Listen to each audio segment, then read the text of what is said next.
ஆதாயம் இல்லாமல் செட்டி ஆற்றோடு போவானா. இது ரொம்ப அக்கிரமமான ஒரு பழமொழி. ஆதானம் செய்யாமல் ஆற்றாமைப்படுகிறான் செட்டி.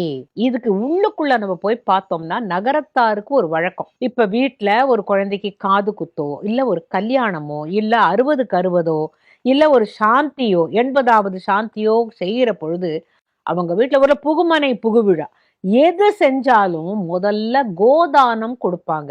அதாவது பசுவை தானமாக கொடுப்பதை போல ஒரு தர்மம் வேற ஒண்ணுமே இல்லை. அதனால ஆதானம் செய்யாமல், அதாவது ஒருத்தனுக்கு காசு பணம் இல்லை, அவன் என்ன நொந்து போவானா, நான் காசி ராமேஸ்வரம் போகாட்டி கூட பரவாயில்ல, ஆனா கோதானம் கொடுக்க முடியலையே, என்னால அந்த ஆதானம் கொடுக்க ஆனா பசு ஆதானம் செய்ய முடியாமல் ஆற்றாமைப்படுகிறான் செட்டிங்கிறது தான் ஒரிஜினல் பழமொழி.